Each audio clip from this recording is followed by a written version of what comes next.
It's been 3 months since our Grace team visited South Africa.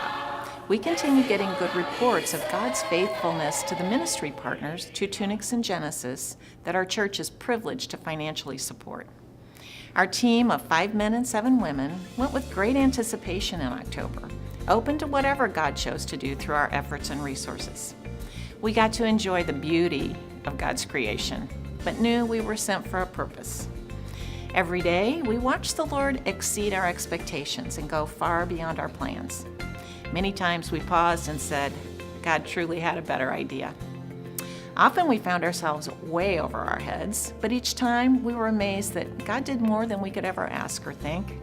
Several times the men had to change building site locations, only to realize later that schedule changes were pivotal in getting the work done, either because of the weather or the communication breakdown with our Zulu partners. It was overwhelming to discover each time that God knew what He was doing. These guys, successful business owners, not only bore the expense of making the trip, but left their own businesses for 2 weeks to work for free and swing a hammer instead of supervising much larger jobs at home.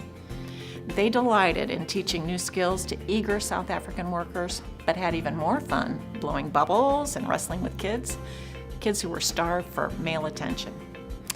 The ladies had the joy of working with kids almost daily, and we found that the Holy Spirit isn't limited by language barriers or a lack of preparation when you're suddenly called on to take charge of a tiny room packed with wiggly 2 to 14-year-olds. We laughed at each other as we stepped way beyond our comfort zones, telling Bible stories through an interpreter, holding kids with AIDS, talking to girls about their value to God and the importance of sexual purity, praying with patients in the hospice, and lifting up women who've given their lives as caretakers in their communities. What a privilege. One of the greatest lessons our team learned was that our part is simple obedience to God, not fully knowing why or how, but just going and doing. His part is to accomplish His purposes and plans. One quick story of how that continues to play out. We were a little discouraged that the largest building site hadn't gone as well as we'd planned. One of our 4 construction projects was to create office space in the unfinished Genesis Community Center. The guys worked really hard, but they weren't able to complete all they wanted to.